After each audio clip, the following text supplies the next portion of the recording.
शुरू हो जाएगा रिकॉर्डिंग। ईरा जी नमस्कार। नमस्कार अमित जी, आप सभी को मेरा नमस्कार। आज राजेश के जी, इस आज के आपको इस मेरा बहुत बहुत नमस्कार। आज की इस वेब संगोष्ठी में, वेबिनार में, जो आप कहिए, हमारे बीच में आज जो वक्ता हैं वो श्री राजेश जैन हैं।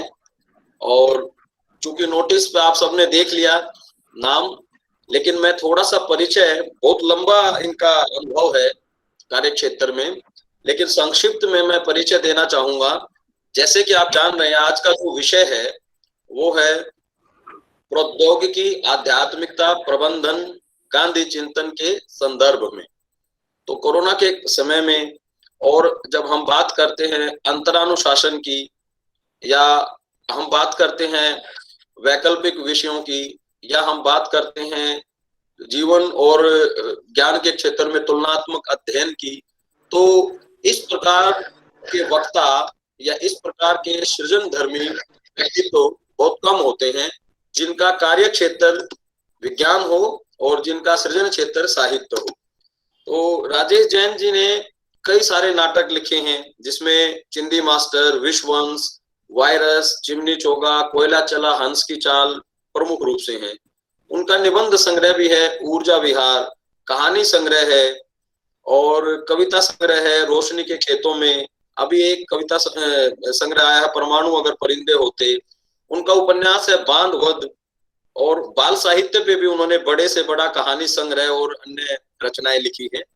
जहां तक पुरस्कार की बात करें तो मध्य प्रदेश साहित्य अकादमी से भी उनको पुरस्कृत किया गया है, और 2019 में हिंदी अकादमी दिल्ली से ज्ञान प्रौद्योगिकी पुरस्कार से भी वो नवाजे गए हैं।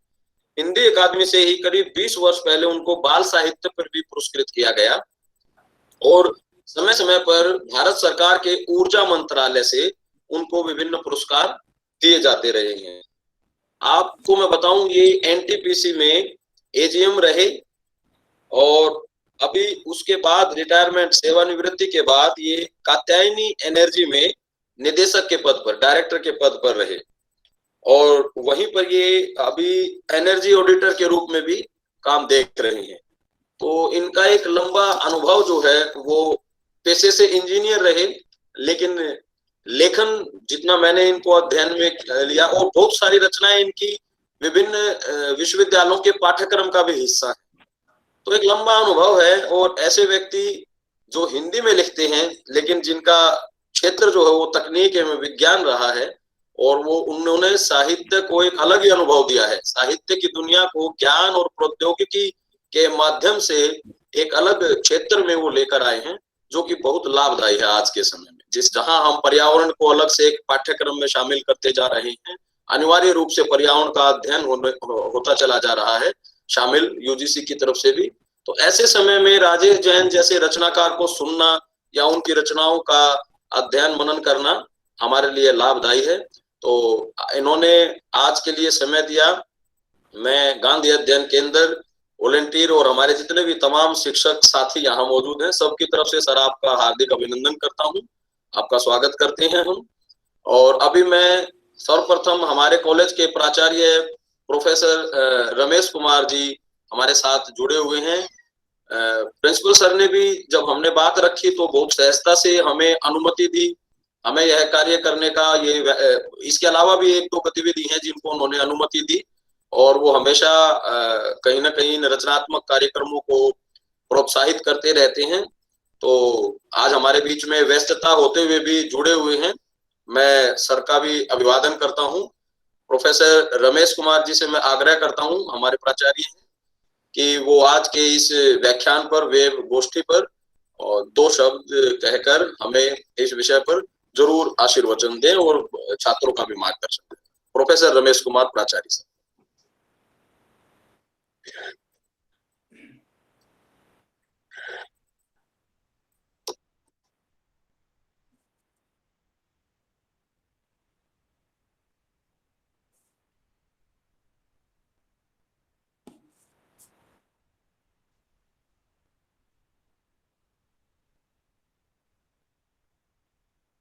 क्या आवाज नहीं आ रही हुई? आप सर म्यूट, आपका माइक ऑफ है, जरा माइक ओपन कर लीजिए। आवाज जा रही है? अब आ रही है, आ रही है। ठीक है, ठीक है। धन्यवाद अमित भाई। अभी जैसा कि आपने बताया कि जैन साहब एक बहुत आयामी प्रतिभा के स्वामी हैं। बड़े सौभाग्य की बात है कि वो आज हमारा आतिथ्य स्वीकार किए हैं और हमारे बीच आकर हमारा ज्ञान वर्धन पे उन्होंने अपनी सहमति दी है। तो सर्वप्रथम तो मैं उनका स्वागत करूंगा और आभार भी व्यक्त करूंगा। ये बड़ा ही एक रेयर संयोग बनता है, बहुत कम ही ऐसा संयोग बनता है कि एक व्यक्ति जो साहित्य के साथ भी जुड़ा हुआ हो, अध्यात्म के साथ भी जुड़ा हुआ हो, तकनीक में भी रुचि रख रहा हो, बड़ी तकनीकी विशेषज्ञ हो और इन तमाम अलग अलग धाराओं को एक साथ समेट कर, संजोग कर और इतने उत्कृष्ट तरीके से रखना कि जिनको साहित्य समाज ने भी और तकनीक समाज ने भी, सरकार ने भी, समाज ने भी कई पुरस्कारों से नवाजा है, कई सम्मानों, कई कई कई प्रकार से उनको सम्मानित किया है। तो सर, आज अपने कॉलेज में प्रिंसिपल की हैसियत से, संस्था के मुखिया की हैसियत से और गांधीवादी होने की हैसियत से भी, क्योंकि मैं गांधीवादी भी हूँ, गांधी संस्थाओं से जुड़ा हुआ भी हूँ और गांधी में मेरी रुचि भी है, तो मैं सभी के तरफ से मैं आपका बहुत स्वागत करता हूं। आपने हमारा आतिथ्य स्वीकार किया और हमारे बीच आए, हमें अपना बहुमूल्य समय दिया और मैं समझता हूं कि ये आपकी जो प्रतिभा है, उसका जो अनुभव है, वो अनुभव का जो प्रसाद हमें आप देंगे, आशीर्वचन देंगे, उससे हमारे साथी, हमारे छात्र और सभी सहभागी जो भी इसमें जिस हैसियत से भी अपनी भागीदारी कर रहे हैं, उपस्थिति दर्ज कर रहे हैं, उन सबको भला होगा। और इसी उम्मीद के साथ मैं ज्यादा इस पे तो नहीं कर सकता, लेकिन बस इतना ही कहूंगा कि आज समाज को तकनीक की भी जरूरत है और वो तकनीक जिससे मानवता ना हो, जिसमें नैतिकता ना हो, जिसमें ईमानदारी ना हो, तो वो तकनीक एक निर्जीव तकनीक की तरह बन जाएगा। तो तकनीक अगर मानव के लिए है, और मैं मानता हूं तकनीक मानव के लिए है, मानव तकनीक के लिए नहीं बना है, और अगर तकनीक मानव के लिए है तो उसमें मानवीय संदर्भ का समावेश होना ही चाहिए, क्योंकि उसका उद्देश्य तकनीक का मानव समाज की सेवा करना है और उनके गुणों का विकास करना है, नैतिकता का ह्रास नहीं करना। ये भी बात जो है कि विज्ञान जो है को नैतिकता से क्या लेना देना है, ये तर्क, ये भावार्थ शायद मैं स्वीकार नहीं कर पाता, ताकि तकनीक अगर हमारे बीच की नैतिकता को, इंसानियत को, ईमानदारी को, धर्म के सोच को समाप्त कर दे तो तकनीक हमारे किसी काम की नहीं है। और आप को इस विषय पे एक विशेष दक्षता हासिल है और उसी बात को समर्पण करके एक तरह से समेकित करके और मिला करके प्रस्तुत करने की जो कला आप में है, जो कौशल आप में है, उस कौशल को आज हमारे जो आप किस गोष्ठी में, इस संगोष्ठी में, इस एकेडमिक जो इंटरप्राइज है, जो इवेंट है, जो लोग भी शामिल हैं उन सबको इसका फायदा होगा। और ठीक है कि हमारी व्यवस्था है, बहुत तरह के कार्यक्रम हैं, और कोरोना भी है तो स्टाफ भी कम है, जिससे व्यस्तता बढ़ जाती है। कम समय में ज्यादा काम करना होता है कम लोगों के साथ, तो उसकी वजह से हमारी व्यवस्था बढ़ जाती है। लेकिन ये प्रसंग बहुत ही उपयोगी है और बहुत ही व्यवहारिक है। ऐसा कोई सैद्धांतिक नहीं, व्यवहारिक है। और इस चीज को हम आपसे सीखेंगे और सीखने का अवसर हमें मिला है, और हम निश्चित तौर पे इसमें आपको की बात को सुनने का प्रयास करेंगे। और मैं अब आपको आने के लिए, और अमित सिंह ने जितनी कोशिश की है, जितनी मेहनत करते, जो मेहनत हमेशा करते रहते, बड़े कर्मठ व्यक्ति हैं, और इन्होंने भी कई प्रकार के जिम्मेवारियों का वहन करते हैं, लेकिन तमाम जिम्मेवारियों के बीच इतना अच्छा संतुलन बिठाते हैं कि कोई इनकी जिम्मेवारी कहीं किसी वजह से भी सफर नहीं करता। तो मैं इन्हीं चीजों के साथ, इन्हीं थोड़े से आग्रह के साथ अपनी बात को विराम देता हूं, और अपने साथी को आग्रह करता हूं कि अपने इस कार्यक्रम का संचालन को आगे बढ़ाएं, ताकि लोग इससे जितना संभव हो लाभ उठा सकें। और मैं आपका एक बार फिर स्वागत करता हूं सर, और मुझे विदा लेना पड़ेगा। जहां जितना संभव होगा मैं भी आपके वचन को सुनता रहूंगा, और इसका लाभ मुझे भी मिलता रहेगा। और बाकी इसका सारांश मैं कहूंगा अमित भाई को कि इसका एक रिपोर्ट बना रहे हैं, और रिपोर्ट इसकी और रिकॉर्डिंग उपलब्ध कराया जाएगा, तो मैं सारा एक साथ ही सुन पाऊंगा, और इसका जो भी उपयोगी बातें हैं जीवन में उतारने का प्रयास करूंगा। और अब मैं अपनी बात विराम देता हूं, और अमित भाई बुलाने के लिए धन्यवाद। मैं आपको धन्यवाद। बहुत बहुत धन्यवाद सर, आपने अपनी बात रखी और समय दिया, और आपने बताया कि किस तरह से विज्ञान और मानवीयता जो है उनके पारस्परिकता पर आपने बात रखी, तो विषय को छू लिया आपने।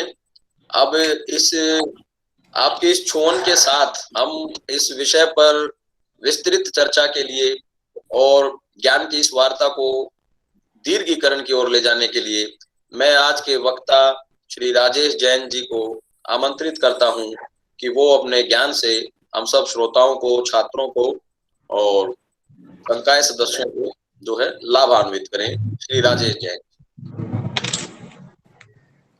धन्यवाद अमित जी, और धन्यवाद डॉक्टर रमेश कुमार जी।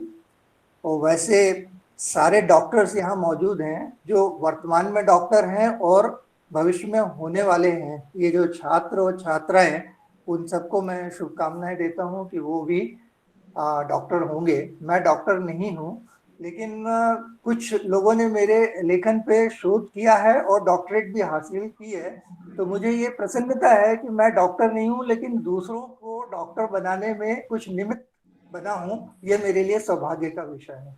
और मैं आज की ये जो आयोजन है, इसकी सफलता इसमें समझूंगा कि ये जितने भी छात्र छात्राएं या जो सुन रहे हैं मुझे, वो भी भविष्य में डॉक्टर बने। इसमें जो चर्चा चलेगी, इसमें विषय में बहुत कुछ है शोध के लिए, और आप उसी तरह से शोध कर सकते हैं जैसे कि विज्ञान के आते हैं टेक्नोलॉजी के क्षेत्र में जो आईटी या कंप्यूटर्स और आज के समय में जो हो रही है शोध कार्य हो रहे हैं, उससे आगे बढ़ के भी आप इसमें शोध कर सकते हैं। ये मैं अपेक्षा करता हूँ। एनीवे, अभी आपके विषय पे आता हूँ मैं। एक तो महात्मा गांधी की 150वीं वर्षगांठ के अवसर पर इस संगोष्ठी के लिए जो मुझे विषय दिया गया है वो है प्रौद्योगिक आध्यात्मिकता प्रबंधन, गांधी चिंतन के संदर्भ में। ये प्रौद्योगिक आध्यात्मिकता प्रबंधन में बेसिकली अपने जो टेक्नोक्रेट्स हैं उनको एक मैनेजमेंट की जो वर्कशॉप्स होती हैं उसमें एक व्याख्यान देता हूँ, टेक्नो स्पिरिचुअल मैनेजमेंट की जो स्पिरिचुअलिटी है, आध्यात्मिकता, ये भी एक साइंटिफिक एंटिटी है, ये भी एक, तो इसका प्रबंधन कैसे किया जाए इस बारे में मेरी अपनी कुछ अवधारणाएं हैं जो अभी आगे आपको स्पष्ट होंगी। तो उसमें मैं करता हूँ। लेकिन अब इसको हम गांधी चिंतन के संदर्भ में देखें तो एक नया आयाम प्रकट होता है। तो अपने विषय का प्रतिपादन करने के लिए मैं महात्मा गांधी के 3 शब्दों का पहले उपयोग करता हूँ और उसकी आपके सामने प्रस्तुत करता हूँ।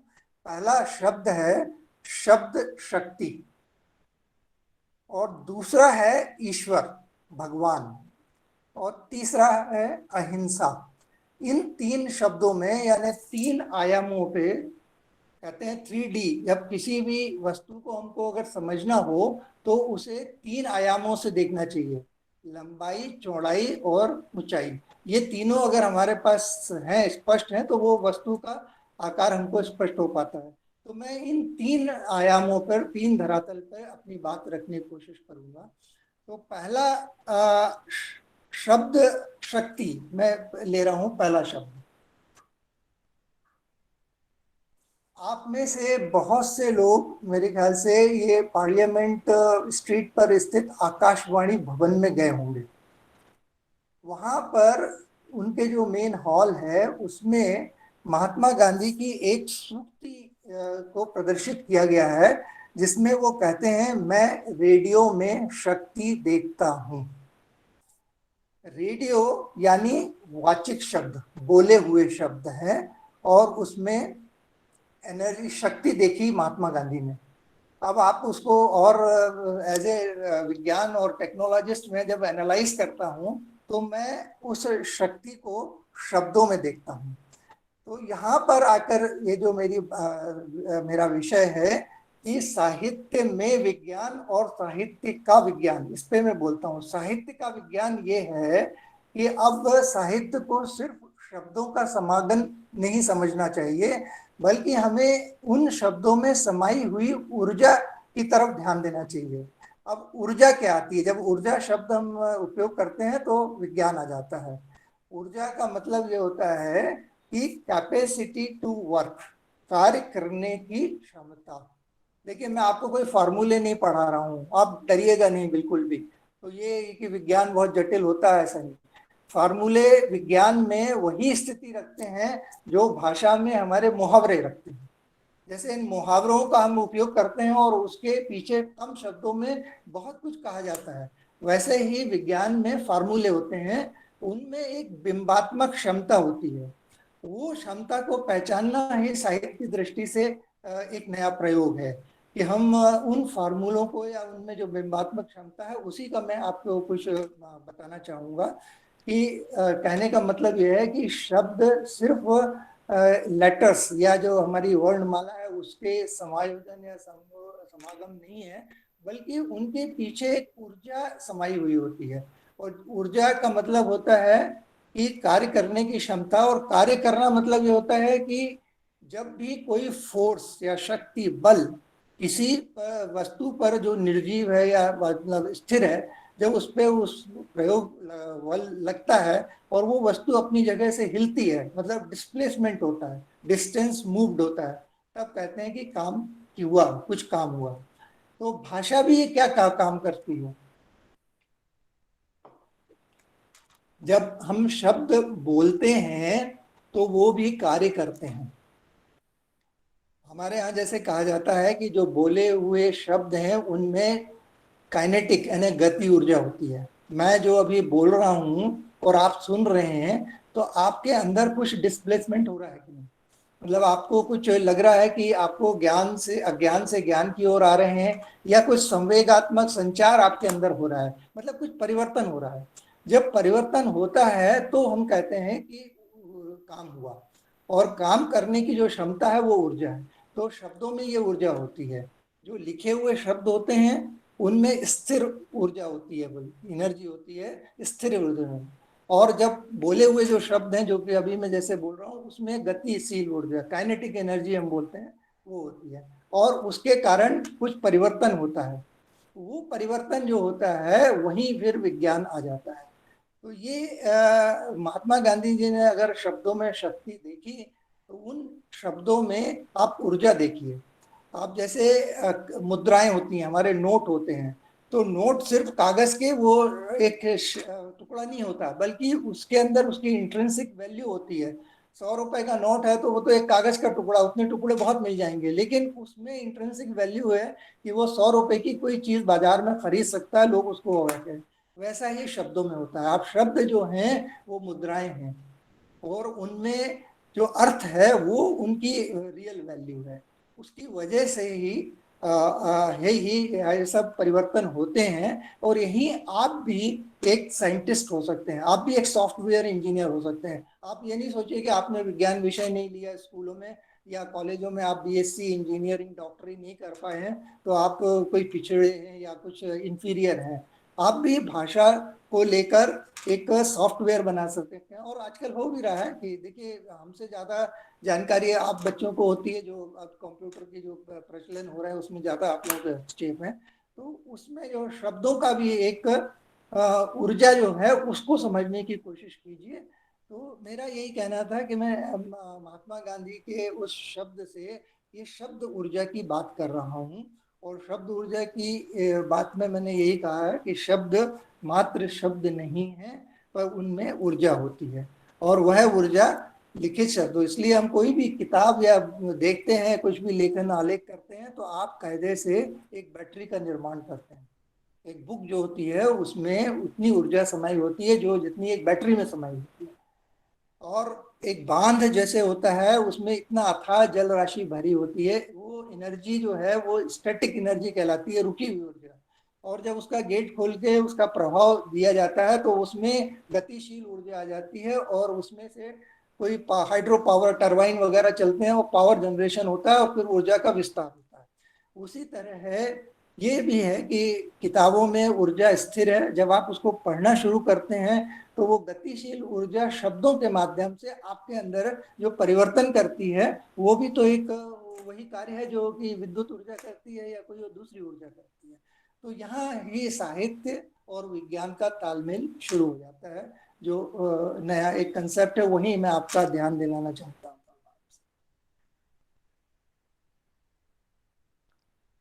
अब जैसे 1994 में मेरा एक नाटक आया था, वायरस शीर्षक थे, वो भारतीय ज्ञानपीठ से प्रकाशित हुआ। उस वक्त कंप्यूटर जस्ट शुरुआत हुई थी और उसकी शब्दावली जो थी उसका कोई ज़्यादा प्रचार नहीं हुआ था। पर वायरस शब्द अपने आप में एक इतना बिंब रखता है कि वो अगर कंप्यूटर में वायरस लग जाए तो हम जब जानते हैं, वो टेक्निकली हम लोग भी जानते हैं कि कैसे सब चीज़ें गड़बड़ा जाती हैं। लेकिन जीवन में अगर किसी घर में, किसी दिमाग में या किसी संबंधों में या किसी समुदाय में कोई वायरस लग जाए, कोई एक ऐसा कुछ चीज घुस आए जो आपके चीजों को सबको नुकसान पहुंचाना शुरू करे, तहस नहस करे, तो उससे फिर क्या फर्क पड़ता है। तो हम इस शब्द का हम कितना सुंदर इस्तेमाल कर सकते हैं। अभी ये वायरस शब्द सिर्फ हमारे इंजीनियरों, डॉक्टरों या ये कोई जो विज्ञान के लोग हैं उनकी ही वो नहीं है कि वो सिर्फ वही लोग उसके ऊपर कॉपीराइट रखते हैं। आप भी उसको एक मुहावरे की तरह उसका इस्तेमाल कर सकते हैं। तो वायरस शब्द के अलावा और भी तकनीकी शब्द हैं जिनका आप अपने साहित्य में अभिव्यक्ति के तौर पर कर सकते हैं। ये मैंने कोशिश की है और ये अनायास हुआ है, ये सायास नहीं हुआ है। चिमनी चोगा है, कोयला चला हंस की चाल, ये एक नाटक है हमारा जिसमें पर्यावरण से संबंधित है। और पावर प्लांट, जो पावर हाउस होते हैं, विद्युत गृह, उसमें कैसे काला कोयला जला के उसको ऊर्जा बनाई जाती है, सफेद ऊर्जा। तो आप मुहावरा आपका ये है कि कौवा चला हंस की चाल, लेकिन अगर उसको हम साहित्यिक दृष्टि से निरूपित करें तो मैं कह सका हूँ कि कोयला चला हंस की चाल। किस तरह काला कोयला जो है वो अपने यात्रा खदान से करके पावर हाउस में आके और उजली बिजली को बनाता है। तो ये एक नया अपने बिंब बना, नया प्रयोग हुआ। तो इस तरह के प्रयोग से एक नई विधा का जन्म हो सकता है। और हम ये जान सकते हैं कि शब्द में जो ऊर्जा है उससे आप भी एक ऊर्जा वो ऑडिटर बन सकते हैं, मतलब शब्द ऊर्जा के ऑडिटर बन सकते हैं, जिसमें आप पता लगाएं कि किस शब्द में कितना है, किस रचना में कितनी ऊर्जा है। ऐसा एक मापदंड भविष्य के लिए आप एक नया आयाम भविष्य विषय तय कर सकते हैं। ऐसा अच्छा, दूसरा विषय में दूसरा शब्द ले रहा हूँ महात्मा गांधी का, वो है भगवान। उनका एक बड़ा लोकप्रिय भजन है, रघुपति राघव राजा राम, सबको सन्मति दे भगवान। अल्लाह ईश्वर तेरो नाम, सबको सन्मति दे भगवान। अब ये भगवान क्या होता है? अब एनर्जी के टर्म्स में हम भगवान को डिफाइन करें तो फिर मैं कुछ अपनी बात इस तरह रखना चाहूँगा कि ये पूरा संसार जो है या हम लोग जो हैं, सब कुछ जो कुछ आपको दिख रहा है, ये ऊर्जा का ही खेल है। एक्चुअली ये सारे जो बने हुए हैं अणु परमाणु से बने हुए हैं। अणु और परमाणु ऊर्जा के कण हैं और ये ब्रह्मांड में पूरे ठसाठस भरे हुए हैं। अच्छा, इनका अस्तित्व भी कोई भौतिक नहीं है, ये भी सब तरंगगत है। कि ये जो हमारे ब्रह्मांड में ग्रेविटेशनल वेव्स, इलेक्ट्रोमैग्नेटिक वेव्स और जो अन्य वेव्स हैं, तरंगे हैं, इनमें जो नोट्स और एंटी नोट्स और इनके परस्पर जो समन्वय से जो चीजें बनती हैं, वो ऊर्जा के कण बनते हैं, एटम और परमाणु।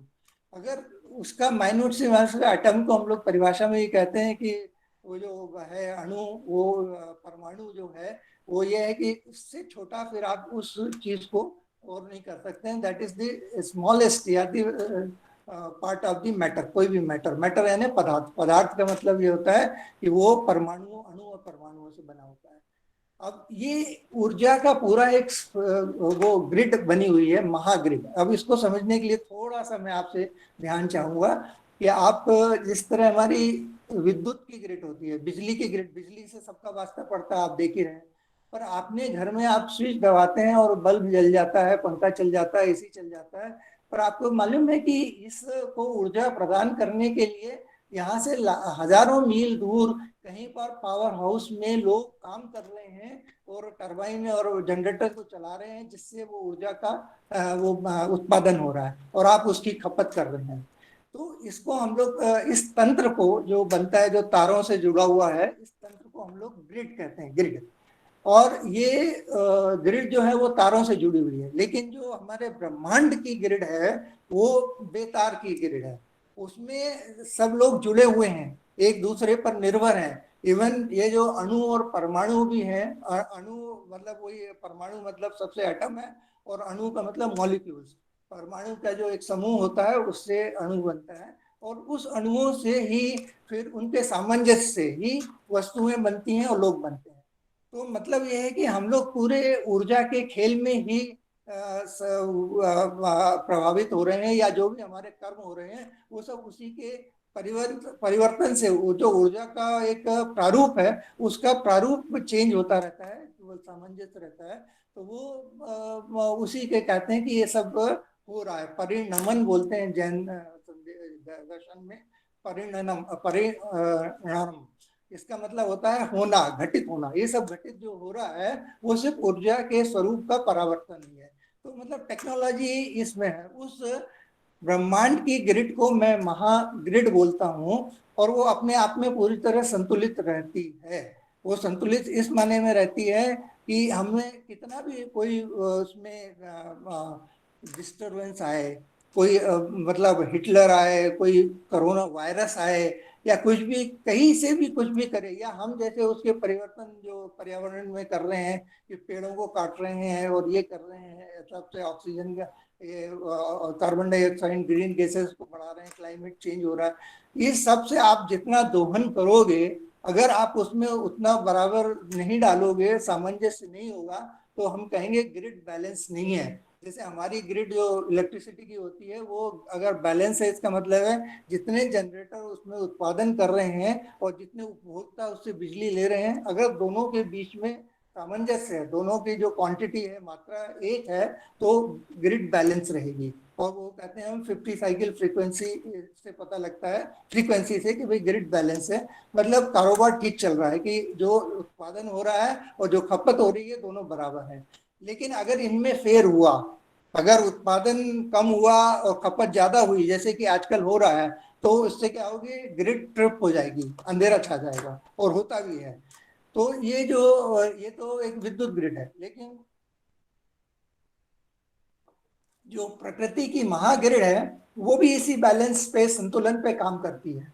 अगर हम उसमें उसका ऋण नहीं चुकाएंगे, सिर्फ उससे लेते लेते जाएंगे, तो वो भी ट्रिप होने लगेगी और वो भी अंधकार मचा देगी, वो जैसे कि कोरोना के रूप में आ रही है।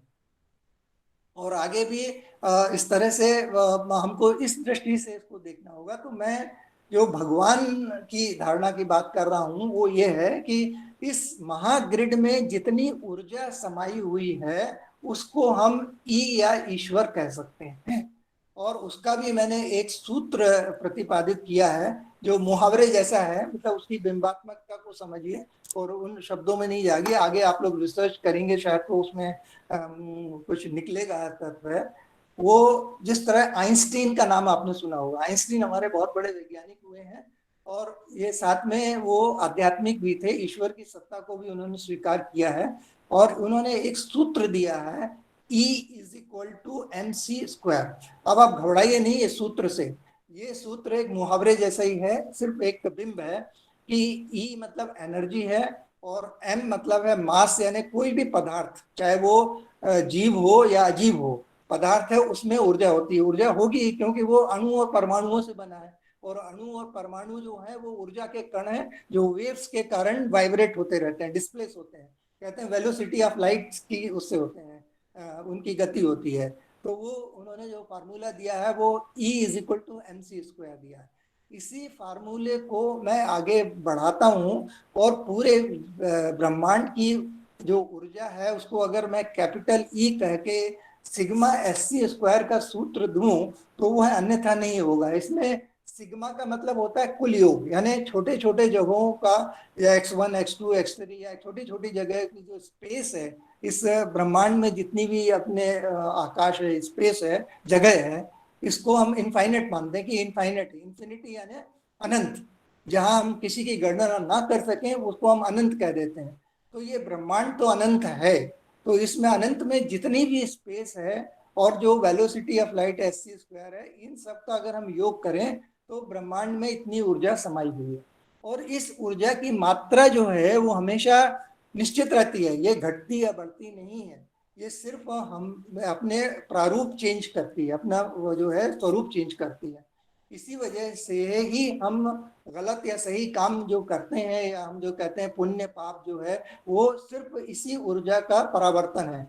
अगर जो ब्रह्मांड की ऊर्जा की एक फ्रीक्वेंसी होती है, रेजोनेंस फ्रीक्वेंसी या रिजल्टेंट फ्रीक्वेंसी बोलते हैं, उस फ्रीक्वेंसी के अनुकूल हम अपने कर्मों से, अपने कार्यों से दिशा देते रहें तो कहेंगे पुण्य हो रहा है, मतलब हम उसके साथ चल रहे हैं और अनुकूल है तो सुख, सुकून और शांति रहेगी। लेकिन अगर उससे विपरीत दिशा में आचरण करेंगे, उस दिशा को देंगे, हमारे यहाँ जैसे हम किसी भी फोर्स की या एनर्जी की दिशा होती है, दिशा वेक्टोरियल बोलते हैं या स्केलर बोलते हैं। तो वेक्टोरियल अगर वो दिशा हम जो दें अपने कर्मों से, अपने ये टूल हैं हमारे जो शरीर के अणु परमाणु हैं, या हमारी जो इंद्रियां हैं जिनसे हम इनको नियंत्रित करते हैं, अगर वो दिशा हमारी उस ब्रह्मांड की जो ऊर्जा है उसकी दिशा से मैच करती है तो हम कहते हैं कि ये वो अपने पुण्य है और सुकून है, सुख शांति और सब रहेगा। लेकिन अगर आपने ऐसे आचरण किए अपने इंद्रियों से या और जीवों ने किए तो वो उल्टी दिशा में जानेंगे, तो वो पाप पुण्य होगा, उससे दर्द और ये सब भयानक जो है सब चीजें, प्रलय वगैरह होंगी और इस तरह से। लेकिन ब्रह्मांड जो है उसको कोई क्षति नहीं पहुंचेगी, वो तो अपनी जगह अपनी वो कर लेगा, अपने आप को एडजस्ट कर लेगा, संतुलन कर लेगा। तो ये भगवान की जो भाषा है, एक मैंने पुस्तक भी लिखी है, मैं दिखा भी रहा हूँ, पता नहीं आप देख पाएंगे कि नहीं देख पाएंगे। ये है ईश्वर की आत्मकथा। इसमें ये सूत्र भी दिया है E = सिग्मा SC²। इसमें ऐसे निबंध हैं जो इस धारणा को जो मैं बात कर रहा हूँ उसको विस्तार देते हैं। और भक्ति की बात भी है, जहाँ ईश्वर जो महात्मा गांधी अपने हमेशा भजन करते थे और राम की भक्ति करते थे। भक्ति करने का मतलब भी यह है कि हम अपने शरीर के अणु और परमाणुओं को का पोटेंशियल जो होता है, वोल्टेज जो है, वो मिनिमम उस पर लाने की कोशिश करते हैं। मतलब हम जब विनम्र या भक्ति भाव रखते हैं तो अपनी क्षमता, अपने अणु परमाणु या जो अपने पोटेंशियल एनर्जी है उसको नीचे के स्तर पे लाते हैं, क्योंकि साइंस का एक नियम है कि एनर्जी जो फ्लो होती है वो हायर लेवल से लोअर लेवल पे होती है।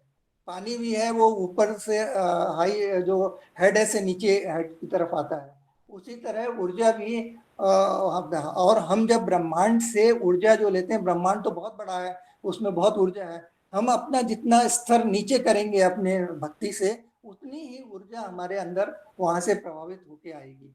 तो ये ध्यान करना और ये अध्यात्म में जो बात करते हैं वो सब क्या है, वो ऐसे ही है जैसे आप मोबाइल को चार्ज करने के लिए वो प्लग लगा देते हैं, वैसे ही हम लोग ध्यान करके अपने आप को, अपनी जो ऊर्जा को और अपने शरीर को और अपने सोच समझ को उस ऊर्जा से जोड़ देते हैं, ये ब्रह्मांड की ऊर्जा से जोड़ देते हैं और वहां से ऊर्जा लेना शुरू कर देते हैं। तो ये आध्यात्मिकता है जो हम इसमें देखते हैं, अपने विज्ञान में भी देखते हैं इसी तरह से। और तीसरा जो मेरा शब्द है वो है अहिंसा, परिग्रह। ये जैन दर्शन के शब्द हैं जो महात्मा गांधी ने बहुत शालीनता से और बहुत ही लगन से अपनाए हुए थे, और इसी के बारे में हमने एक पुस्तक भी लिखी है जिनांजलि करके। जैसे रविंद्रनाथ टैगोर ने गीतांजलि लिखी थी, और गीतांजलि में उन्होंने ब्रह्मांड, प्रकृति या विश्व भगवान के बारे में भक्ति की थी। उसी तरह हमारे यहाँ जैन दर्शन में जिनेंद्र बोला जाता है, जिन्होंने इंद्रियों को जीत लिया हो उन्हें जिनेंद्र कहा जाता है। तो इस ब्रह्मांड को मैं प्रथम जिनेंद्र मानता हूँ, और क्योंकि इतने सारे उसमें परिवर्तन और उठापटक होने के बावजूद भी वो स्थिर रहते हैं, तो इसका मतलब यह है कि उन्होंने अपनी इंद्रियों को विजय प्राप्त कर लिया है, इसलिए जिनेंद्र। तो ये जो ब्रह्मांड है ये प्रथम जिनेंद्र ही है, और उनको ही मैं भगवान के रूप में लोग देखते हैं। और यही मेरी जो अवधारणा है कि ब्रह्मांड एक महाग्रिड है और स्थिरता है, ये सारी बातें उसमें आती हैं। फिर अहिंसा, मैंने आपको बताया कि जिसे ब्रह्मांड की जो ऊर्जा है जिस दिशा में जा रही है, अगर हमारे कर्म उस दिशा में जाते हैं तो हम कहते हैं कि भाई ये पुण्य हो रहा है और अपने सुख, सुकून, शांति सब कुछ है। लेकिन विपरीत दिशा में जाता है या उस ऊर्जा में हेर फेर होता है तो अहिंसा होती है। क्योंकि हर जीव जो है उसको जो इंद्रियां दी गई हैं, चाहे वो एक इंद्रिय हो या हम मनुष्यों की 5 इंद्रियां हो, 1 से 5 के बीच में जितने भी जीव हैं वो अपने एक मकसद, अपनी इंद्रियों का एक टूल है, वो उस टूल से वो अपने कर्मों को दिशा देते हैं। अगर वो विपरीत दिशा में जाए या कोई दूसरा उनकी दिशा को रोके या उनके साथ अत्याचार करे तो वो अहिंसा होती है। और अहिंसा की यही एक वैज्ञानिक अवधारणा है। तो गांधी जी ने उसका विरोध किया कि अहिंसा नहीं होना चाहिए, क्योंकि जहाँ तक हम भी, विज्ञान भी मानता है कि हर जो अणु और परमाणु है वो अपने आप में स्वतंत्र होता है। तो उससे बना व्यक्ति या जीव या जो भी है वो भी तो अपने आप में स्वतंत्र है, उसमें दूसरे का हस्तक्षेप नहीं है। वो एक दूसरे पर निर्भर जरूर है लेकिन हस्तक्षेप नहीं करते हैं, उनमें एक स्वतंत्रता होती है। और उन स्वतंत्रता की वजह से ही सबका अस्तित्व भी अलग अलग है, कोई किसी के दूसरे के कार्यों में हस्तक्षेप नहीं कर सकता। ये एक आध्यात्मिक सोच है, आप सोचेंगे इस बारे में, सब सोचते हैं कि हम लोग नहीं दूसरे के उसमें हस्तक्षेप कर सकते हैं, हम सिर्फ उस पर प्रभावित कर सकते हैं या उसके ऊपर निर्भर रह सकते हैं, लेकिन आप उसको you can not make him to do the things the way you want.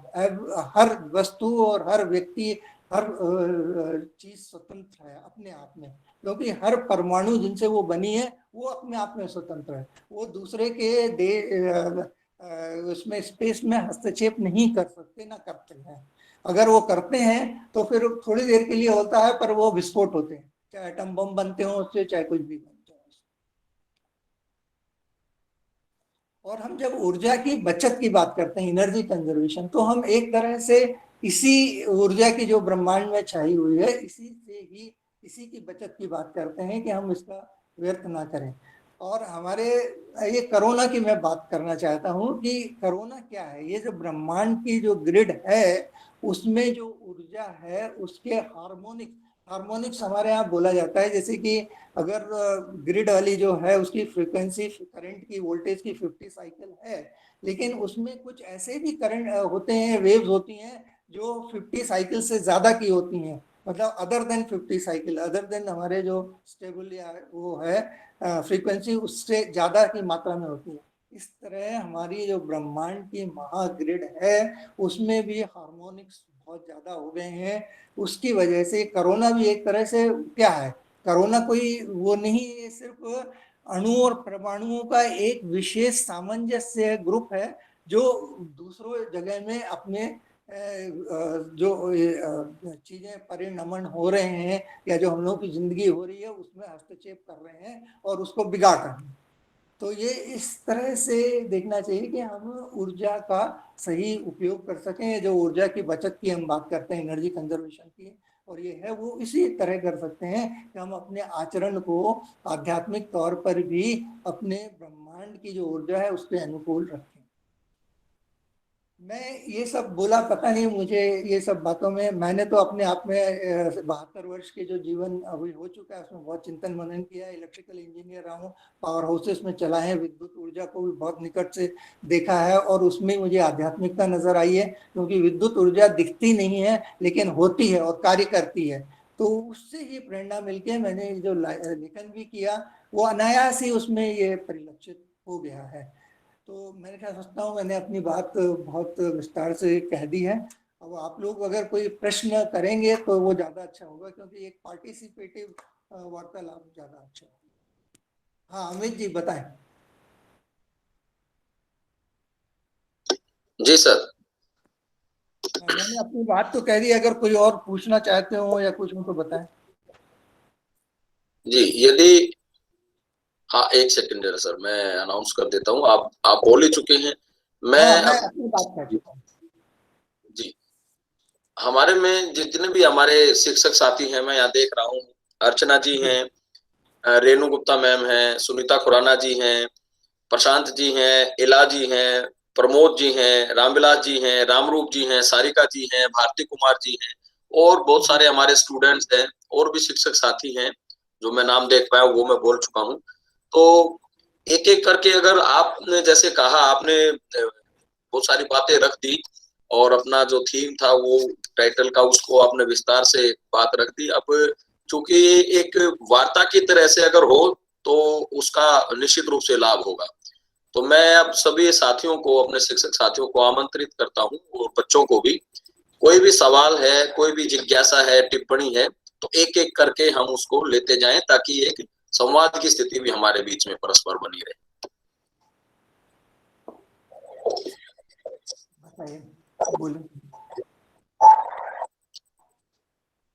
Archana ma'am, आप सुन पा रहे हैं?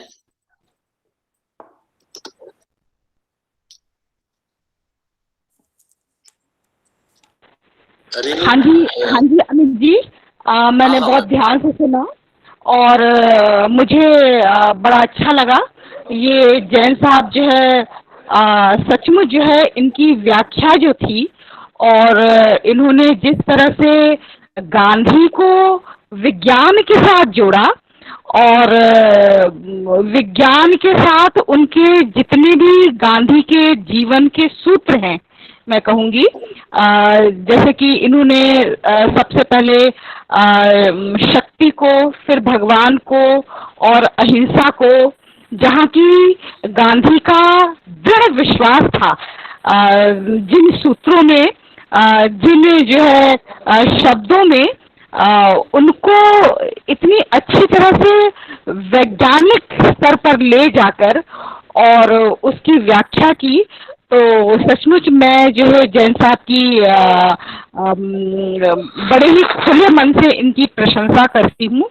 और ऐसा ये तभी कर पाए, अभी इन्होंने बताया कि ये इंजीनियर रहे हैं, तो निश्चित ही इनका ज्ञान जो है वो विज्ञान का या तकनीकी का जो इनका ज्ञान है वो इनके चिंतन में दिखा, और इन्होंने एक नए तरीके से हमें सोचने के लिए एक दिशा दी कि हम किस तरह से विज्ञान को, ऊर्जा को, गांधी के चिंतन में देखें, ये एक नई दृष्टि हमें मिली है।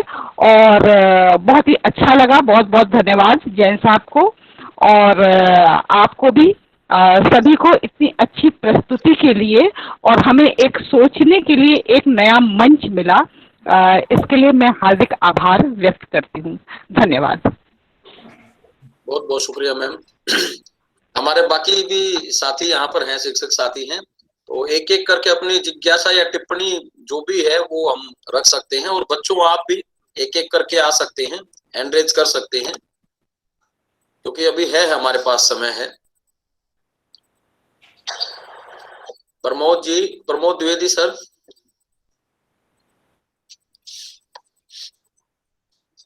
इला जी,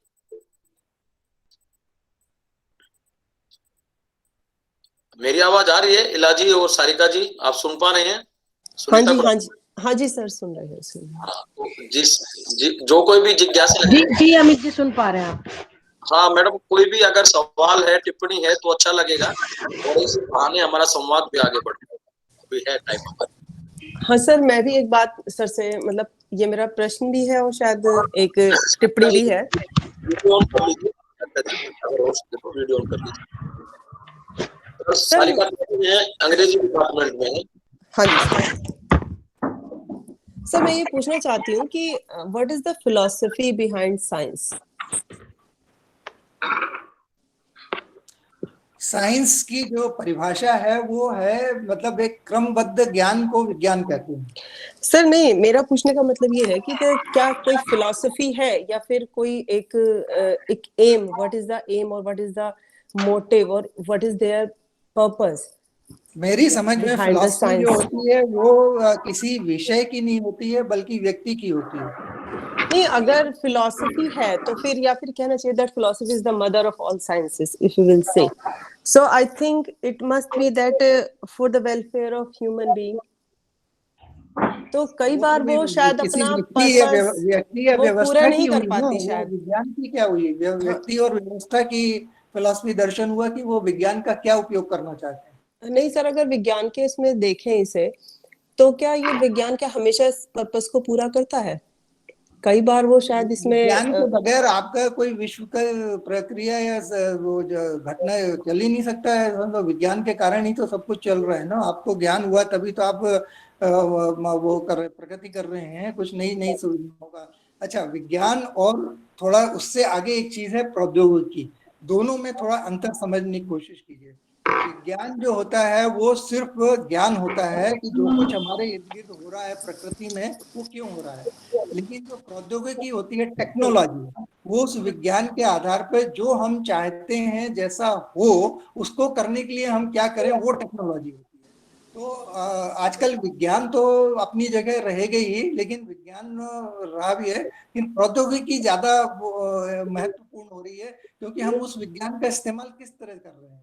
मतलब मानवीय जीवन का स्तर सुधारने के लिए कर रहे हैं या अपने कुछ स्वार्थों की पूर्ति के लिए कर रहे हैं, किस कीमत पर कर रहे हैं, वो कितना हम प्रकृति को या पर्यावरण को नुकसान पहुंचा रहे हैं। बोले और ओके सर, थैंक यू। के रूप में मुझे लगता है इला जी कुछ पूछना चाह रही हैं। मैं कुछ पूछना चाह रही हूँ। जय जिनेंद्र राजेश सर, ये जो आपने महाग्रिड की ऊर्जा के रूप में ईश्वर और ऊर्जा अनुकूल व्यवहार पुण्य और ऊर्जा प्रतिकूल व्यवहार पाप, इतने खूबसूरत शब्दों में जो आपने विज्ञान और धर्म का समायोजन किया, ये मेरा पहला अनुभव है। तो सर, मेरा यहाँ पर एक प्रश्न ये उठ रहा था कि हम बहुत समय से इस तरह के ऊर्जा अनुकूल व्यवहार और प्रतिकूल व्यवहार की बात करते आए, लेकिन हम अपनी शायद पीढ़ियों को इस हिसाब से ढाल नहीं पाए, और आज कोरोना के रूप में चीजें हमारे सामने हैं। तो आपने सर एक विज्ञान की दृष्टि से चीजों का विश्लेषण किया, आपको आगे आने वाले समय के बारे में कैसा लग रहा है कि आगे आने वाले समय में भी हम यही ऊर्जा अनुकूल व्यवहार करने वाले हैं कुछ संभल के, या ऊर्जा प्रतिकूल ही अभी हम चलने वाले हैं? इला जी, एक तो पहली बात, मैंने ऊर्जा शब्द का उपयोग जरूर किया है, लेकिन जो अनुकूलता की बात की है वो ऊर्जा की उस दिशा की अनुकूलता की बात की है। दिशा मतलब जो जी, जी। उसको वेक्टोरियली हम उस ऊर्जा को कौन सी दिशा दे पाते हैं, जी, क्योंकि ऊर्जा तो हमेशा रहेगी, वो जी, ना तो कभी नष्ट होती है ना वो क्रिएट की जाती है। तो जी, ब्रह्मांड में जो ऊर्जा है वो हमेशा रहेगी ही। ये जी। है कि हम लोग उसको किस दिशा में ले जाते हैं उस पे हम्म। ये निर्भर करेगा। तो अब ये दुनिया अगर खत्म भी हो गई, जैसे कि वो स्टीफन हॉकिंस ने ये भी कहा था कि करीब 150 साल से ज्यादा ये संसार नहीं चलेगा।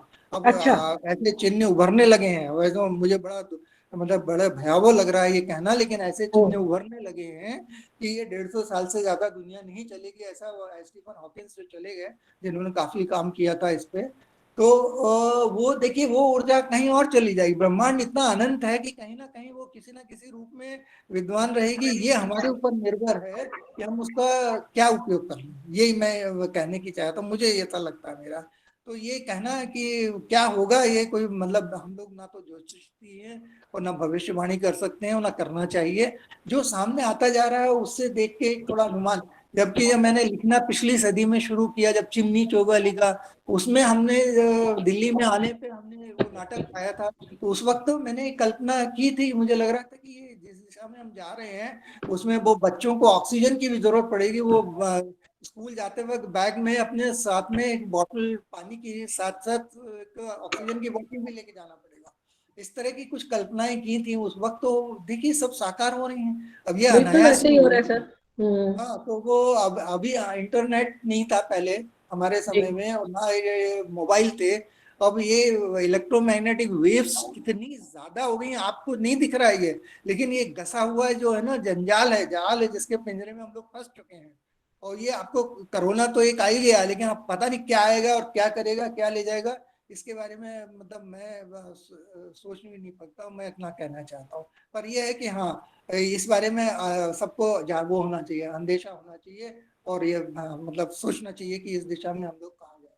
तो वो एकाएक कुछ होगा, सब खत्म हो जाएगा। वो आप लोग ना, हम आप जैसे अभी बात कर पा रहे हैं उसके लिए भी हमें समय नहीं। तो ये बहुत मैंने, भयावह स्थिति है सर ये तो। हाँ, ये स्वाभाविक है। ऐसे मूल्य कितने बदल गए हैं। साहित्य में उस वक्त क्या मूल्य थे, अब जो साहित्य लिखा जाएगा वो अलग तरह का होगा, बहुत अलग तरह का होगा। अब जो कोरोना के बाद जो साहित्यिक मूल्य हैं वो कितने बदल गए हैं, सब देखिए ना। तो एनीवे ये सब है, अब मनुष्य की नियति है, जो भी होगा। पर इतने, हाँ कि हाँ, ये किस वजह से हो रहा है ये साफ दिख रहा है कि हम लोग बहुत हस्तक्षेप कर रहे हैं उसके स्वाभाविक फ्रीक्वेंसी में। जो ब्रह्मांड की रेजोनेंस फ्रीक्वेंसी या रिजल्टेंट फ्रीक्वेंसी है उसके अनुकूल हम लोग नहीं चल रहे। चलिए और बताएंगे फिर आपके लिए। इसी क्रम में कोई अन्य सवाल, मैं जरा मैसेज बॉक्स भी देख लूं, वहां करीब बच्चे का कोई मैसेज है तो देख लेते हैं। अवश्य देखिए जी। सर मेरा एक क्वेश्चन है, मैं पूछ सकती हूँ? हाँ, आप सीधा पूछ सकते हैं बच्चे, वहां जाने की आवश्यकता नहीं है। कौन बोल रहे हैं? खुशबू है ना?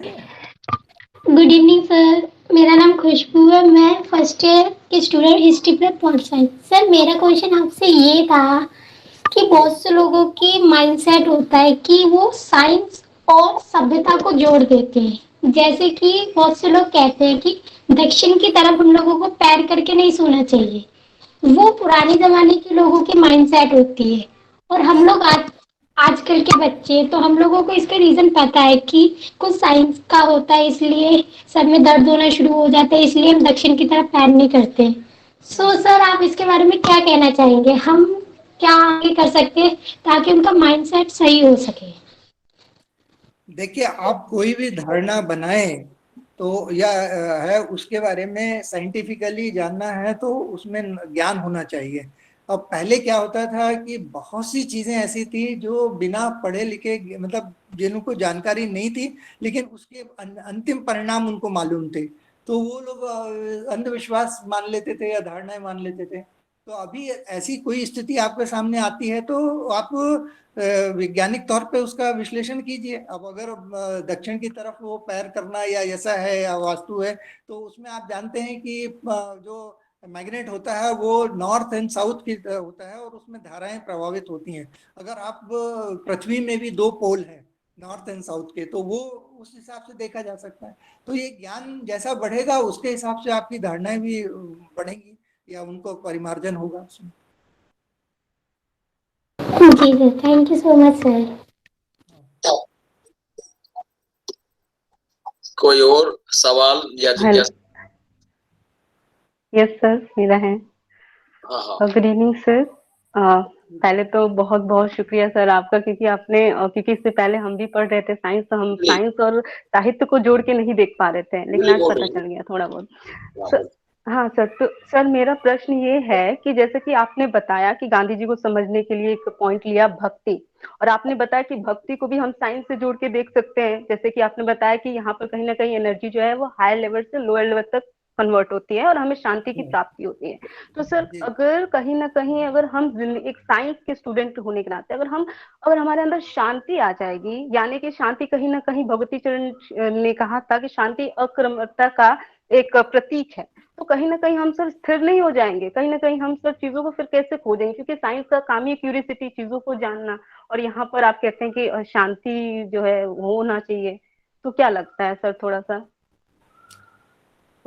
देखिए, शांति का मतलब अकर्मण्यता नहीं है, ऐसा बात बिल्कुल निश्चित जानते हैं। देखिए, हम लोग ध्यान जो करते हैं तो ऐसा नहीं कि हमेशा ही ध्यान में डूबे रहे, लेकिन एक अंतिम दर्शन है, जरा गहराई से जाइएगा कि वो तीर्थंकर वगैरह जो हैं जिन्होंने सब कुछ अपना त्याग करके अपनी आत्मा को उसमें विलीन लीन कर दिया, या अपने, तो उनके परमाणु जो थे शरीर के, ऊर्जा अणु और परमाणु, वो ब्रह्मांड में उसके सिंक्रोनाइज हो गए, उसके साथ में मिल गए, वो उसके साथ जो गति में आ गए।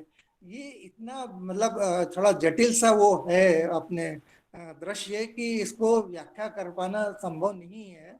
तो आपका ये कहना कि हम अगर शांति में डूब गए तो हम सब चीजों को मतलब वो प्रगति कैसे होगी या कार्य कैसे होंगे, यही कहना चाहते हैं ना आप? Yes sir. ये अपने ऊपर निर्भर करेगा कि, क्योंकि मनुष्य स्थिर होता है, वो कुछ लोग उस गहराई तक, उस ऊंचाई तक जाना चाहते हैं, कुछ अपने जो ऊपर से दिख रहा है या जितना वो संभाल सकते हैं, जो उनकी क्षमता है मस्तिष्क की, सोच की, या उसके उस तक ही सीमित रहना चाहते हैं। तो वो अपने को खुद तय करना होगा उसी हिसाब से कि हमको कितना इन्वॉल्व होना है। पर वो ये है कि जो हम जानते हैं वही अंत नहीं है, ये मान लेना चाहिए कि इसके आगे भी बहुत कुछ है।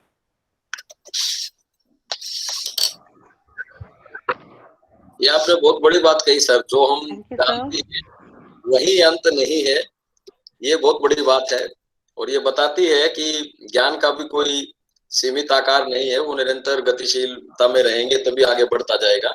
एनर्जी की तरह, जिस तरह से आपने पोटेंशियल और काइनेटिक एनर्जी का डिफरेंस करके बतलाया है, स्थिर और गतिशील ऊर्जा के रूप में। तो इसी क्रम में मैं सुनीता खुराना मैम यदि सुन पा रही हैं, या प्रमोद द्विवेदी जी, रीनू गुप्ता जी, या अन्य कोई भी शिक्षक साथी जो यहाँ मौजूद हैं, कोई भी सवाल, कोई टिप्पणी? रामरूप जी, भारती मैम। अमित सर, दीनू। हाँ हाँ रीनू। हाँ, राजेश जी नमस्कार। नमस्कार। बहुत बढ़िया व्याख्यान रहा। गांधी जी के संदर्भ में जब हम प्रौद्योगिकी को देखते हैं, ये मेरी एक छोटी सी मतलब वो है, छोटी सी शंका है कि जब हम उनको प्रौद्योगिकी के संदर्भ में, मैनेजमेंट के संदर्भ में उनको देखने या पढ़ने की कोशिश करते हैं, तो वो कौन से सूत्र हैं सर जो प्रौद्योगिकी में काम कर रहे, उस जटिल क्षेत्र में काम कर रहे लोगों के तनाव को कम करने में कारगर सिद्ध हो सकते हैं, जो कि गांधी जी ने दिए थे, या जिन पर अमल करके हम उस शांति को अनुभव कर सकते हैं, जो शांति खास तौर पर प्रौद्योगिकी क्षेत्रों में काम कर रहे लोग या आईटी के क्षेत्रों में काम कर रहे लोग उस शांति को अनुभव कर सकते हैं, जिसका जिक्र आपने किया। मैं ये जानना चाह रही थी। देखिए, गांधी जी का बड़ा संतुलित वो था, प्रवचन रहा करता था। मशीन के वो खिलाफ थे। ये सभी कहते हैं कि मशीनों के आने से वो आदमियों की मूल्य कम हो रहा है और उनका बेरोजगारी बढ़ेगी, ये सब कही थी। लेकिन आप देखेंगे कि उन्होंने चरखा अपनाने में परहेज नहीं किया। चरखा जबकि एक मशीन है, हाँ जी, तो बिल्कुल ये, हाँ, ये जो है ना एक ये कोई इसका स्थायी फार्मूला या वो सूत्र नहीं हो सकता है, क्योंकि परिस्थितियों को देखते हुए ही उन्होंने अपने चिंतन और मनन को वो उस तरह से ढाल दिया था। उस वक्त की आवश्यकता थी, लेकिन अब जो समय आ रहा है उसके हिसाब से गांधी चिंतन को एक नया धरातल देना आवश्यक है, और उसमें शोध तो पर इसमें परिमार्जन भी होगा। और उसके हिसाब से तो गांधी जी इसके लिए ओपन थे, वो इस बारे में बिल्कुल संकीर्ण नहीं थे वो, ऐसा मेरा मानना धन्यवाद सर, धन्यवाद। जी। जी, और कोई सवाल या टिप्पणी या जिज्ञासा हमारे बीच में यदि है तो उसको भी हम साझा कर लें। कोई अन्य सवाल विद्यार्थियों की तरफ से या हमारे साथियों की तरफ से? हाँ, एक टिप्पणी या सवाल मैं अब रख लेना चाहता हूँ सर। जैसे गांधी जी ने कहा था कि जो प्रकृति है उसकी जो क्षमता है या उसके जो संसाधन है वो हर एक मनुष्य की जो आवश्यकताएं हैं उसकी पूर्ति के लिए पर्याप्त हैं, लेकिन किसी एक व्यक्ति के लालच को वो पूरा नहीं कर सकती। तो ये जो प्राकृतिक दोहन के साथ साथ जो पोषण की शर्त, एक स्वस्थ जिसको हम कहते हैं सस्टेनेबल डेवलपमेंट, तो उसके साथ जो दोहन के साथ जो पोषण की शर्त टिकी हुई है, आज जो निरंतर विकसित होते जाने का जो क्रम है, अद्यतन तकनीक और के क्रम में, बढ़ते क्रम में आपका क्या मानना है? क्योंकि आप साहित्य या शब्द ऊर्जाकार के रूप में साहित्य सर्जक भी हैं, तो आपकी नजर में जो निरंतर गतिशीलता है तकनीक की, हम निश्चित रूप से बहुत कुछ अर्जित करते चले जा रहे हैं तकनीकी स्तर पर, तो और भी जैसे सवाल बीच में आए हैं हमारे शिक्षक साथियों की तरफ से, उन सबको मिलाकर यदि मैं आपसे ये सवाल करना चाहता हूं कि ये जो तकनीकी क्रम है, ये जो संजाल है तकनीकी का, ये जितना जितना जितना बढ़ता चला जाएगा, क्या इस बढ़ते संजाल के साथ प्राकृतिक अवयवों के प्रतिपोषण के साथ साथ ऐसा क्या सामंजस्य और आवश्यक हो जाएगा आने वाले समय में, और उसकी पूर्ति या उसके बैलेंस के लिए कौन से वो पैमाने होंगे जो आने वाले समय में और ज्यादा चुनौती को सामना करने के लिए आवश्यक होंगे? एक भविष्य दृष्टा के रूप में आपने कहा कि भविष्य किसी ने नहीं देखा, बिल्कुल ठीक, लेकिन अनुमानित स्तर पर, क्योंकि आप पेशे से इंजीनियर रहे हैं और एक साहित्य सर्जक भी हैं, तो इस नजर से आपको क्या लगता है कि आपके चिंतन मनन में क्या निकल कर आता है कि दिनों दिन बढ़ती इस प्रगतिशील दुनिया में ऐसा क्या होगा जो बैलेंस करेगा, और यदि बैलेंस नहीं होगा तो क्या होगा? ये तो स्वाभाविक है, तो इस पर मैं आपकी थोड़ी टिप्पणी चाहता हूँ। नहीं, बड़ा गंभीर प्रश्न है यार, उस पर मैं भी बहुत स्पष्ट नहीं हूँ, लेकिन ये जो कॉर्पोरेट कल्चर आजकल चला है और जितने भी संसाधनों का दोहन, और ये कॉर्पोरेट कल्चर में मुनाफाखोरी जो हम लोग बात करते हैं, ये सब लोग समझने लगे हैं कि ये ज्यादती अगर हमने उस पर ध्यान दिया और CSR बोलते हैं, कॉर्पोरेट सोशल रिस्पॉन्सिबिलिटी, उसको महत्व नहीं दिया तो ये असंतुलन बढ़ेगा। लेकिन हमारे जो हमारे भविष्य वक्ता हैं या अपने जो नियंता हैं या जो पॉलिसीज बनाते हैं या बहुत बड़े लोग, गंभीर लोग हैं, राजनेता है, सब कुछ है, ये सब अब इस बात को सोचने लगे हैं, तो कुछ ना कुछ हद तक तो संतुलन आने की होगी हालत। फिर भी अगर लोगों ने उसी तरह से उसको एक दिशा में ठेल दिया तो निश्चित ये प्रलय होगा, और हम लोगों का मतलब आने वाली पीढ़ियों के लिए ये बहुत चुनौतीपूर्ण रहेगा। पर मैं ये भी जानता हूँ कि हमारी आने वाली पीढ़ी इतनी सस्टेनेबल है और वो उसके उपयोग ना कोई रास्ता अवश्य निकाल लेगी, ये भी मैं जानता हूँ, उसमें उतनी क्षमता है। तो देखिए, हमें वो यही अपेक्षा करनी चाहिए कि हमारी जो नई पीढ़ी आ रही है वो उस चीज को महसूस करते हुए अपना रास्ता खुद खोजेगी, क्योंकि प्रकृति तो हमेशा सहयोग करेगी, क्योंकि वो संतुलन में चलती है। उस संतुलन के अनुकूल हमको अपने आचरण को वो करना है, वो नई पीढ़ी अवश्य करेगी। तो शायद है कि ऐसा ना हो और एक अच्छा उज्जवल भविष्य है, क्योंकि उनके लिए भी तो आने वाली पीढ़ी है ना।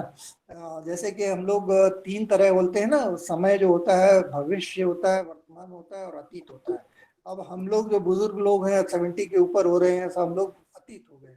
अब वर्तमान है युवा पीढ़ी, आप जैसे लोग हैं। अब भविष्य तो बच्चों का है। अब वो अभी भी ढल रहे हैं। देखिए, हम भले ही अपना मोबाइल और इंटरनेट पे वो है, लेकिन वो उसकी सब चीज़ों को ज़्यादा अच्छे से एब्जॉर्ब कर लेते हैं और वो समझते हैं कि उस हिसाब से, तो मेरे ख्याल से वो उसको भी समझ सकेंगे और उसके अनुकूल अपने आचरण ढाल सकेंगे। लेट अस होप कि सब चीज़ें अच्छी ही होंगी और ये दुनिया निरंतर अच्छी ही चलेगी। धन्यवाद। और कुछ? जी सर, बहुत अच्छा सर लगा आपका जवाब। इसी में चूंकि आपने शुरू में ही हमारे प्राचार्य महोदय ने भी बात रखी थी, विज्ञान और मानवीयता की बात रखी थी, तो कहीं ना कहीं आप भले ही उम्र के एक पड़ाव पर हैं और आप अपने आप को अतीत कहकर बात रख रहे हैं, लेकिन ये अतीत जो है बहुत ही बेहतरीन अतीत हमारी नजर में है। ये अतीत भविष्योन्मुखी अतीत है, जो हमारी वर्तमान में, जिसको आप हमें वर्तमान के रूप में देख रहे हैं, तो इस वर्तमान को आपका यह अतीत ही भविष्योन्मुखी बनाने के लिए बेहतर उपाय है, कहीं ना कहीं एक रास्ता खोजता है। क्योंकि आप भले ही तकनीक के रूप से एक जो पीढ़ी है वो तकनीक में भले ही अक्षम रह सकती है, हो सकती है, लेकिन जो ज्ञान और जो मानवीय पक्ष है, जो एक उम्र का भी अनुभव है, जो कार्य क्षेत्र का जो अनुभव है, उसका जो एक संचित कोश आपके पास है, समृद्ध संचित कोश है, उस समृद्ध संचित कोश से जो मोती हमारे लिए आप जैसे लोग साहित्य के माध्यम से, वार्ताओं के माध्यम से, परस्पर वार्तालाप के माध्यम से जो हम ग्रहण कर पाते हैं, तो ये अपने आप में विज्ञान और मानवीयता या जो नैतिक मूल्य हैं उनको बढ़ावा देने के लिए कहीं ना कहीं कारगर साबित होंगे। मैं एक बार फिर से आप सबसे अपील करता हूं, यदि कोई और भी जिज्ञासा है तो अभी रखी जा सकती है, और काफी अच्छा संवाद हमारा ये निरंतर बढ़ता गया है आगे। तो कोई और भी अगर सवाल है किसी का तो अभी रख सकते हैं, कोई टिप्पणी है तो हम रख सकते हैं, उसके बाद हम फिर समापन करेंगे। अभी जी मैं कुछ कहना चाहूंगी। अभी एक बच्ची ने कहा कि शांति जो है वो अकर्मठता की तरफ ले जाती है, लेकिन वही उसके बाद मैंने सोचना शुरू किया तो मुझे लगा कि नहीं, हर बार ऐसा नहीं होता। वो हमारी मन स्थिति पर निर्भर करता है कि हम उस शांति के बाद अपने आप को किस दिशा में ले जाएं।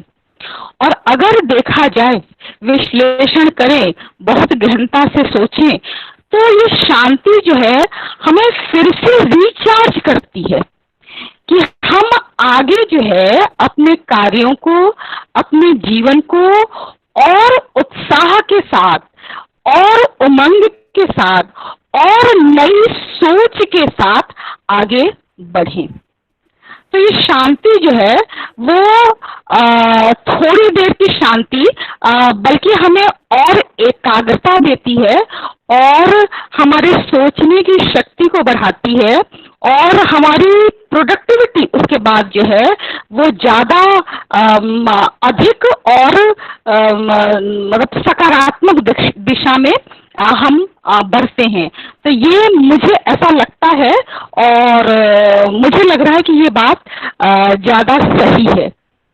और फिर अतीत, वर्तमान और भविष्य की जो बात आई, तो हमेशा वर्तमान जो है वह अतीत पर ही टिका होता है और भविष्य भी अतीत की उंगली पकड़कर ही आगे बढ़ता है। इस दृष्टि से मुझे लगता है कि अतीत तो सबका आधार है, वही तो वर्तमान को और भविष्य को दृढ़ता देता है, आधार देता है। हम अपने आधार को छोड़कर, अपने इतिहास को छोड़कर, अपने जड़ों को छोड़कर, हमारे पीछे की जो घटनाएं हैं उनको छोड़कर कभी आगे बढ़ ही नहीं सकते।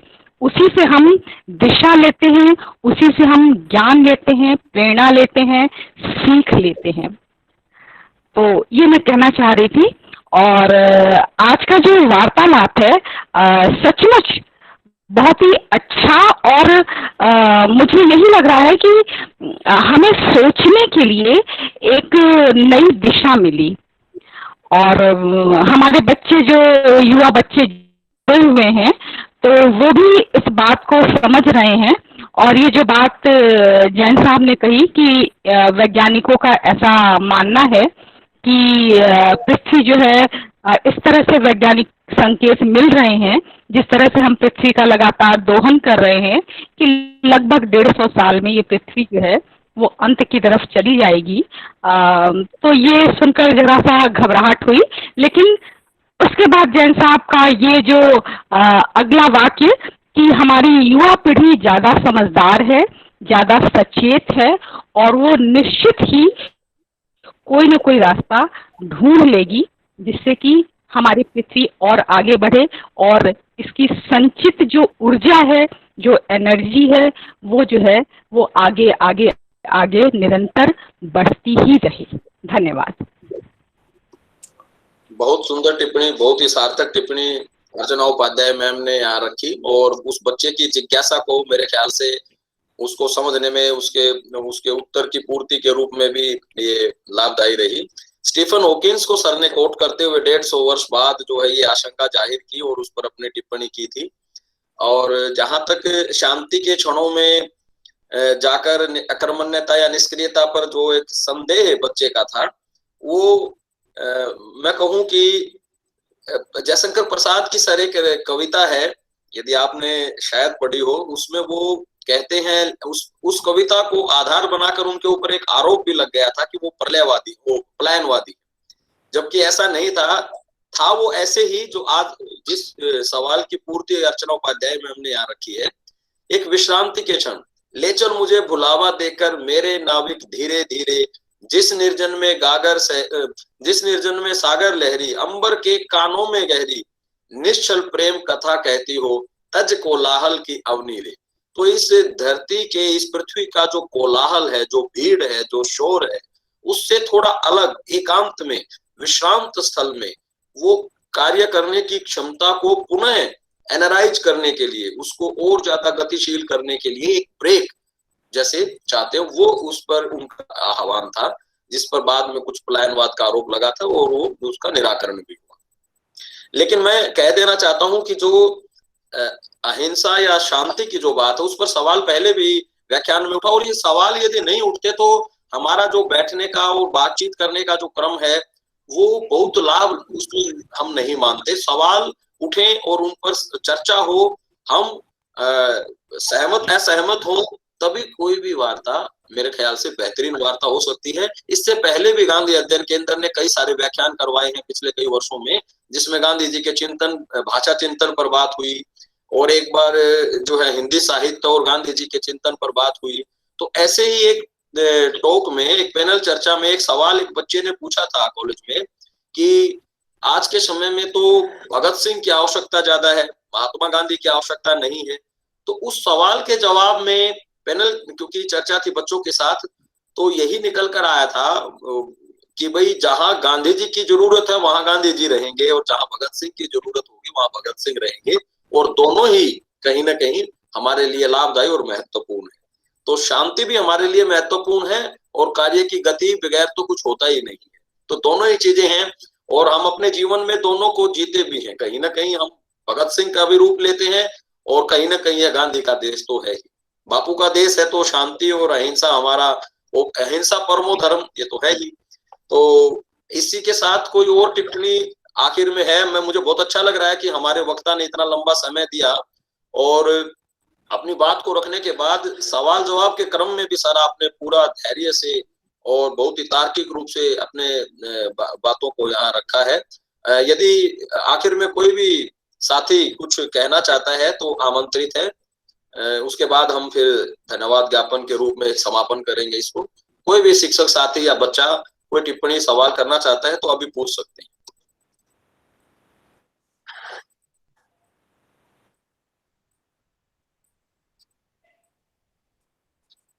या सर आप भी यदि कुछ कहना चाहते हैं तो आखिर में भरत वाक्य के रूप में अगर कुछ कहना चाहते हैं तो कह सकते हैं।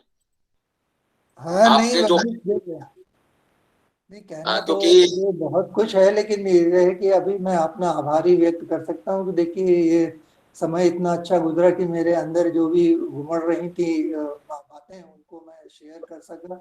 और इतने प्रबुद्ध लोगों से, दिल्ली यूनिवर्सिटी के आप जैसे डॉक्टरों से, बच्चों से, तो मेरे लिए तो बहुत खुशी का विषय है कि कम से कम मेरी बात आप लोगों तक पहुंची है, और अब दूर तक आप इस बात को पहुंचाएंगे। तो मैं आप लोगों का आभारी हूँ। फिर से बोलता हूँ कि आपका, रमेश जी का आभारी हूँ कि इस ऐसे शुष्क विषय पर, क्योंकि विज्ञान के प्रति तो लोग शुष्कता ही महसूस करते हैं ना, कि इन लोगों को साहित्य से क्या लेना देना, या उसके रस उसमें से तो ये दूर ही रहते हैं।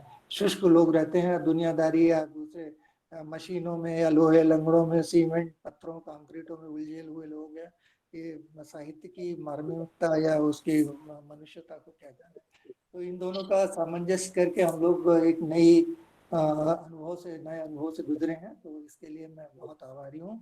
विशेषकर आपका अमित भाई, और आपको पूरी शुभकामनाएं हैं कि इस को आगे बढ़ाएं और भी ऐसे आयोजन करें जिससे हम नए नए आयामों पे, नए विषयों पर और नई परिस्थितियों पे बातचीत कर सकें और आनंद भी लें। आनंद भी बहुत जरूरी है, क्योंकि कोई भी काम करें उससे आनंद आना चाहिए। ये मैं मानता हूँ कि हमारे सारे जो कार्यकलाप हैं उससे दूसरों को खुशी मिलना चाहिए, खुद को खुशी मिलना चाहिए। तो ये अगर हम लोग परस्पर कर सके हैं तो हम लोग सफल हैं। थैंक यू, धन्यवाद। जी सर, बहुत अच्छी बात आपने कही कि आनंद मिलना चाहिए और दूसरों को भी आनंद मिलना चाहिए। तो कामायनी में जैसे को प्रसाद ही कहते हैं कि औरों को हंसते देखो मनु हंसो और सुख पाओ, अपने सुख को विस्तृत कर लो, सबको सुखी बनाओ। ये विश्व मैत्री की और मानव कल्याण की भावना है। और अब मैं आखिर में समापन के रूप में या धन्यवाद ज्ञापन के रूप में, एक औपचारिकता के रूप में अपनी बात यहाँ पर रखना चाहूंगा कि आज का जो ये व्याख्यान था, आज की जो ये वार्ता थी, आज की ये जो बातचीत रही हमारे बीच में, ये बहुत ही, मैं मानता हूं कि सार्थक रही, क्योंकि हमारे विद्यार्थी भी सवाल और जवाब के क्रम में आए, हमारे सीनियर वरिष्ठ शिक्षक साथी और हमारे संगी साथी भी जो है उनमें भी ऊब चूब हुई और सवाल जवाब का सिलसिला बना। और आपने इतने बेहतरीन तरीके से अपने कार्य क्षेत्र और चिंतन के बीच की जो कड़ी है उसको यहाँ हमारे समक्ष रखा, तो हम निश्चित रूप से लाभान्वित हुए हैं। और हम चाहेंगे कि आप भविष्य में भी हमारे आमंत्रण को स्वीकार करेंगे।